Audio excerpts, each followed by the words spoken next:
परमात्मा के बारे में जी, जैसे आज हम त्यौहार मना रहे हैं, शिवरात्रि का त्यौहार है। त्यौहार का मतलब होता है कि किसी का यादगार। वास्तव में परमात्मा कभी आए थे, उसके बारे में, उसके उपलक्ष्य में जो है हम ये त्यौहार मनाते हैं। तो वास्तव में इस समय परमात्मा आ चुका है, परमात्मा अपना परिचय दे चुके हैं, जिसके अनुसार परमात्मा कहते हैं। नमस्कार दोस्तों, मैं आपका दोस्त वीरेंद्र रावत और आप देख रहे हो सुपर वीडियो ब्लॉग। तो दोस्तों, आज सुपर वीडियो ब्लॉग में देखने वाले हो आप, और यहाँ पे मैं आपको परमात्मा के बारे में बताने वाला हूँ और साथ में परमात्मा के बारे में और भी जानकारी हासिल करने की कोशिश करेंगे। और यहाँ पे सबसे मेन चीज़ तो ये है कि जो शिव है, शिव शंकर में दोनों में क्या सूक्ष्म अंतर है, वो चीज़ें मैं इस वीडियो के माध्यम से आपको बताने वाला हूँ। साथ में जानकारी हासिल करने कि शिव और शंकर में क्या सूक्ष्म अंतर है, वो सारी चीज़ें जानने की कोशिश करेंगे। मेरा कोई शरीर नहीं, मैं अशरीरी हूँ। मेरा आकार जो है छोटा सा बिंदी है, स्वरूप ज्योति स्वरूप है। नाम परमात्मा का शिव है। शिव का मीनिंग होता है कल्याणकारी। जैसे आप देखते हैं धर्म पिताएं आते हैं, केवल धर्म स्थापन करते हैं, परंतु परमात्मा जब आते हैं तो सारे विश्व की आत्माओं का कल्याण करते हैं, सत्य धर्म की स्थापना करते हैं और अधर्म का विनाश करते हैं। इस तरह से परमात्मा के अनेक अनेक गुण हैं, जिसमें जैसे परमात्मा ही जो है नर से श्री नारायण बनाते हैं। उनकी शिक्षाओं पर चलने से हम नर से नारायण बन सकते हैं। जन्म मरण से न्यारे हैं, आनंद का सागर है, अकाल मूर्त है, सदगति दाता है, प्रेम का सागर है। इस प्रकार ये परमात्मा के अनेक अनेक रूप बताया कि वास्तव में परमात्मा सर्वात्मा का पिता होने के कारण परमात्मा जो परिचय आपको दिया है बिंदी रूप ज्योति स्वरूप का, उस तरह से परमात्मा को मानते थे इस तरह से। परंतु इसमें बताया गया कि केवल जैसे आप देते हैं सर्वात्मा का पिता होने के कारण हिंदू लोग भी जो है शिवलिंग के रूप में उसकी पूजा करते हैं। मुसलमान लोग भी जो है इस तरह से मुस्लिम धर्म में भी जो है उसको माना जाता है। वहाँ मक्का में भी एक गोलाकार पत्थर होता है जो शिवलिंग के आकार का होता है, जिसको संज्ञा कहते हैं। इस तरह से जापान में बौद्ध धर्म के अनुयायी जो है परमात्मा को एक शक्ति का रूप मानते हैं, तो उसको इस तरह से जो है अपने सामने रखकर उसमें ध्यान एकाग्र करते हैं। गुरु नानक साहब ने भी कहा एक ओंकार, परमात्मा एक निराकार है। क्राइस्ट ने कहा गॉड इज लाइट, परमात्मा जो है प्रकाश के समान है। परंतु वास्तव में परमात्मा का आकार क्या है? परमात्मा कहते हैं मैं बिंदी रूप ज्योति स्वरूप हूँ, मेरा नाम शिव है। शिव साथ साथ जानने के लिए हमें स्वयं को भी जानना है, जिसमें बताया गया कि वास्तव में हम शरीर नहीं बल्कि आत्मा है, मन बुद्धि और संस्कारों सहित है। इस तरह से आत्मा और शरीर मिलकर जीवात्मा कहलाते हैं। आत्मा और शरीर में क्या संबंध है, उसके लिए ये दिखाया गया कि मोटर और ड्राइवर का संबंध है।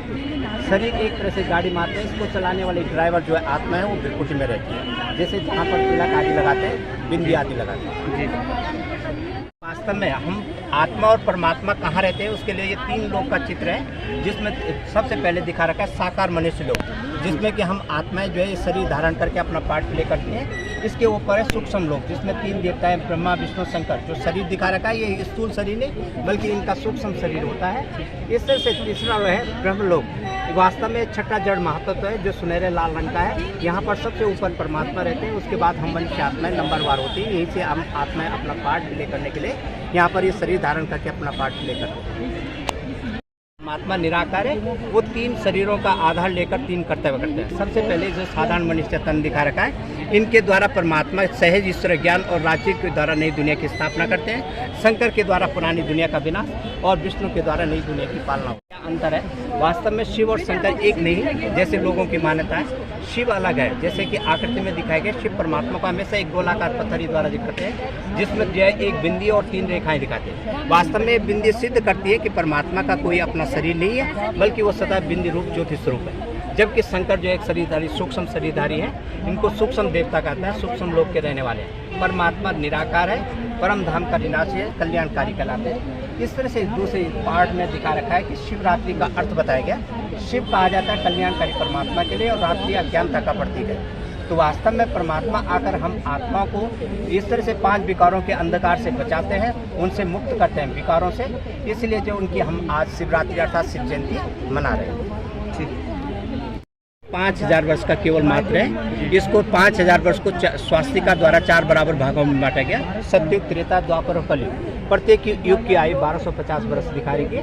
तो जैसे सुयोग द्वारा दिखाया गया कि कलयुग का अंतिम समय सतयुग आदि का जो बीच का समय है, इसको संगम युग कहा जाता है। जबकि इस समय परमात्मा आकर जो अपना परिचय देते हैं, हमें राजयोग और सहज ईश्वर ज्ञान की शिक्षा देते हैं। जो मनुष्य मात्र इस समय परमात्मा पर निश्चय करते हैं और इस ज्ञान और योग को जो है सीखते हैं, वही जो है भविष्य में जाकर देव पद की प्राप्ति करते हैं।